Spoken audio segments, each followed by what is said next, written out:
coffee is grown on trees, which is pretty fantastic. You know when to pick it? It's a red cherry. It's so pretty. I'm not sure if you can see that. So that is a bush that is ready to be picked. Very labor intensive. So the farmers merge on each farm and they have a bucket in hand and they literally just pick the ones that are cherries, hoping not to get twigs in there or green, which is not ready, or overripe. So they pick the beans and then they wash the beans, they peel the husks off, and then they're dried. And when they're dried, they're put in these burlap sacks, and it takes about 17 days to dry to get that moisture level low enough so that they don't mold on the trip over. They literally are kind of a green bean, and all the origins are different. This one's from Guatemala, and they're really pretty. We buy a very well screened bean, which means they are hand picked to make sure we get kind of the cream of the crop. How long from picking to shipping to receiving? That depends on which part of the world they're coming from. Fair enough. Yeah, you know, a voyage over from Colombia could be several days. It Okay. could be weeks in customs. Yeah. And maybe a whole month to get here, really, Okay. to the U.S. Yeah. And then they're warehoused, and I purchase them, and sometimes I can pick up. What is the longest time that a bean can go from pick, drying, packaging to utilizing and still being fresh or whatever you need? Well, it really helps in the storage of them. Okay. So our beans are climate controlled, temperatured back here, and we make sure that it's never an extreme cold or hot. Right. That's what's going to cause the process of, you know, Okay. moisture coming back out and everything. We've had beans up to a year of Okay. storage, but Yeah. it really doesn't happen for us because Yeah. we go through about 2,500 pounds a week. So that's about 25 bags a week probably. Okay. So our stock that we get in is usually never here for more than a couple weeks, Yeah. which is a good problem to have. And it also keeps me on my feet, meeting new people, new farmers, new cooperatives, so that we can keep a fresh influx of beans coming in. So do you research the farms and the farmers in the areas that you already work with, or just new places all the time? The answer, yeah, absolutely. Is there like a Facebook Both. for Yeah.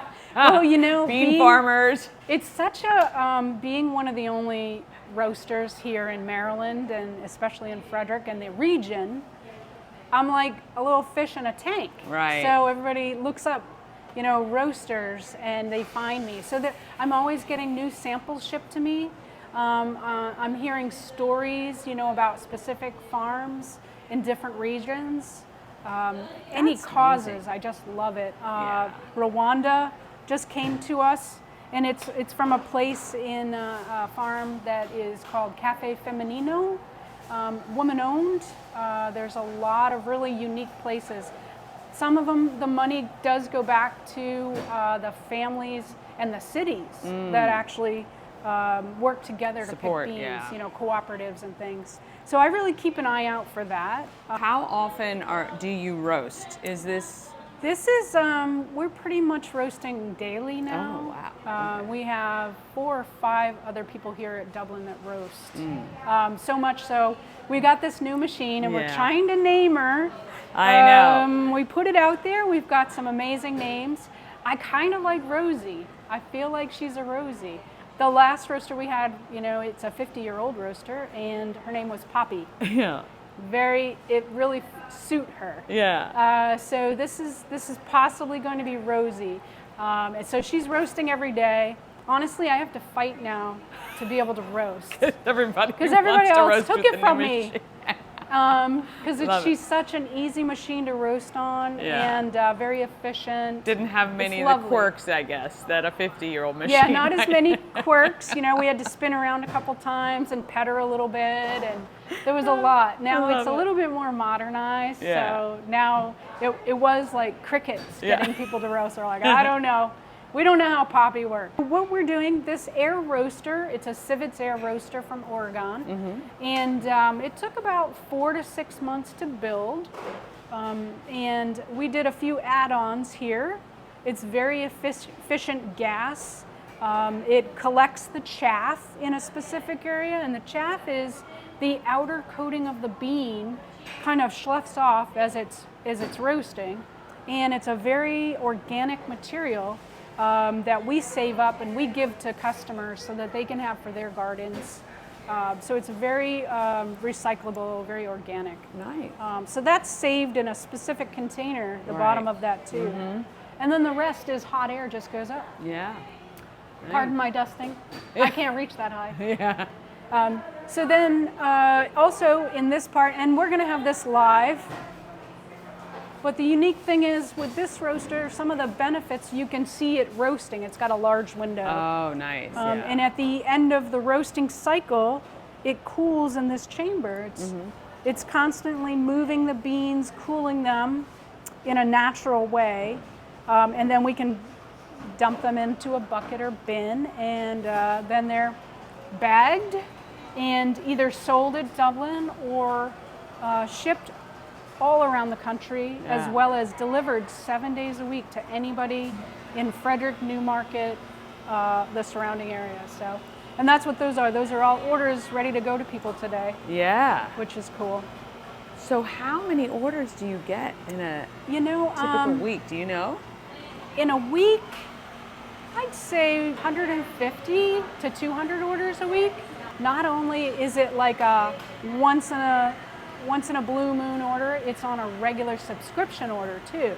Nice. So you can subscribe and forget about it. You got your favorite coffee, you can have that weekly, bi-weekly, monthly.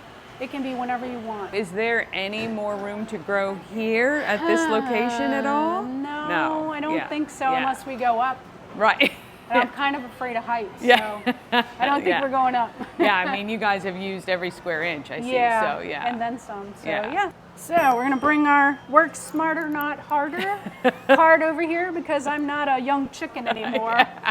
And I'll be doing this when I'm propped up, I'm sure. All right. And I'm also have a height deficiency. So she pours in here. I'm not sure if you can see it pour in. Yeah. Get another one. So this roasts about 33 pounds at a time. And you can go under that.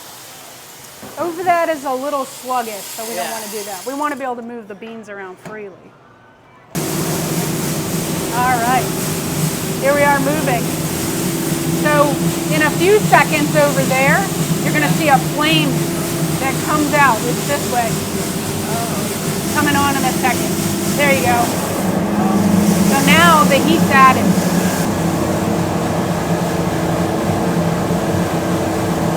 What I love in this machine is that it roasts every single bean 100% evenly. On the traditional style, it only roasted the beans at the bottom, and they fluctuated. So if that bean went around twice, 3 times, it was only heated at a certain point. So this will roast. I set it to roast at about 420 degrees. Okay. And it'll take about, it's the first roast of the day, so it'll take about 15 minutes to roast. Okay. So this one's a light roasted bean. This is amaretto. And it's so good. What we try to do is we let the beans cool. We do them 1 pound at a time in those buckets over there. So we place 1 pound of the light roasted beans and 1 tablespoon of the syrup that goes on it. Mix it up. And the longer you let it sit on the bean, the more it absorbs into the bean. Okay. So it's better. So we let this sit overnight. Okay. We did this yesterday. And now I ground it today and I'm processing all the orders. We never roast unless we have an order. Yeah. So all this is because we have an order. So your order's roasted the same day. Right. Dublin House Blend, of course, and we've been voted again Best Coffee House for 2024, which is awesome. Yeah. Go change that label. Great. So it's not always about the blends or the single estate. A single estate is where it comes from in the country. Gotcha. So this is a single estate from India and from Brazil. Right. This one is a roast type. So it could be French roast, Viennese. Okay. Could be blonde, which is a very light.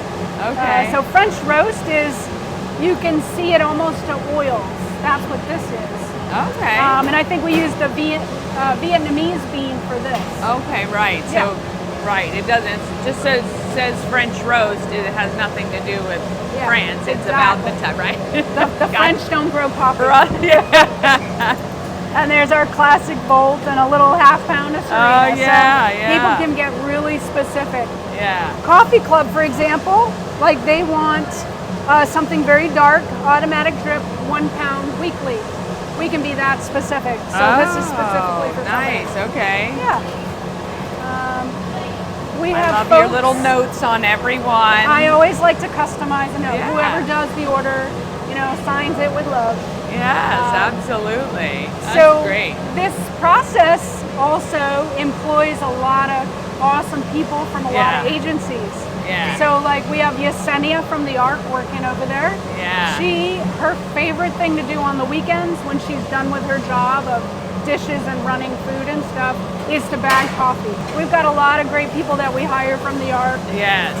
Community Living, Rock Creek School. Yeah.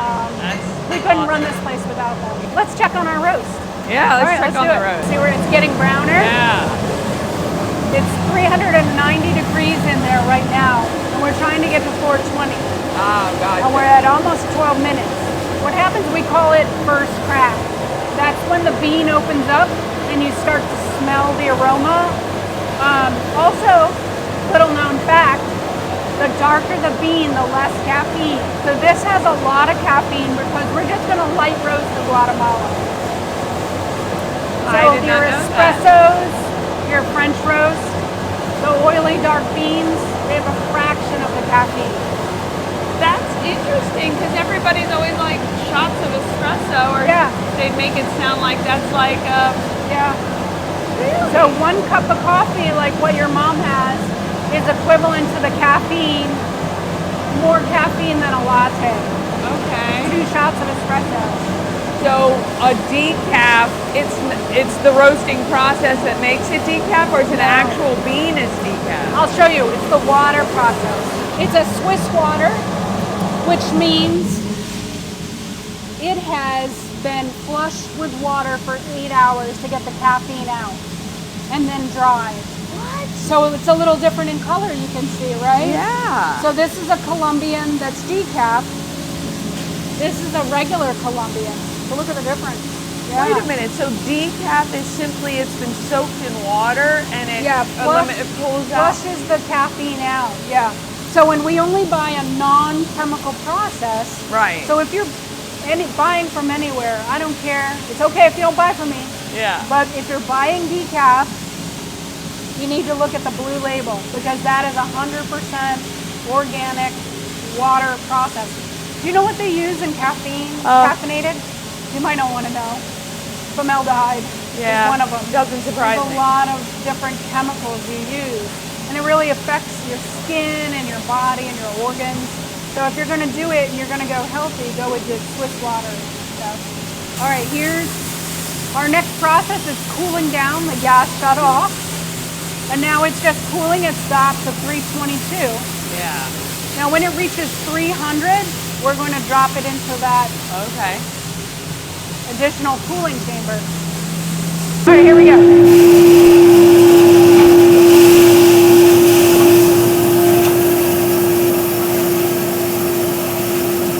So what happened, that loud noise, is pulling the heat out to the outdoors. So we have a lost and found. These are all the different things that we've found in the roast. You are kidding. No joke. So we do watch. Now there are de-stoner features and things, but that's not gonna. I don't even know what that is. It looks like a pin. For I was hoping it was a whistle, but it's not. Oh yeah. So yeah, we got a lot of fun things. Oh my God. But I mean, that's over a decade. Here we go.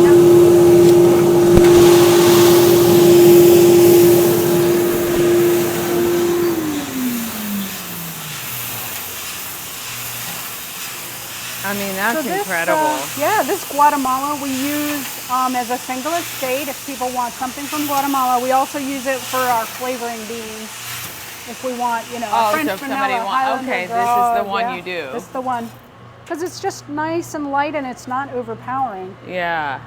And I think her name might be Rosie. She gets every single bean out of there. She's like not messing around. How many crops can a coffee bean tree withstand before it may not produce the same quality? It's a good question because they do rotate crops just like here, you know, in Frederick, ground. you'll see them rotated. Okay. You will also, it's become very scientific and organized. So each row of trees will have at the front of the row, you know, the name, a linear number, a row, the varietal, you know, the picking time and everything. And that also transfers to what's on the bags. Yeah. So you can literally go back and find out where your coffee Actually came from. bean came from, yeah. Can these trees produce for decades Yeah, and be as long absolutely. as obviously they're cared for? Pruned, and, cared for. Okay. The environment is, you know, good Yeah, for obviously. them. Yeah. We appreciate you letting us Yeah, come check thanks this for out. coming. This is so interesting to me.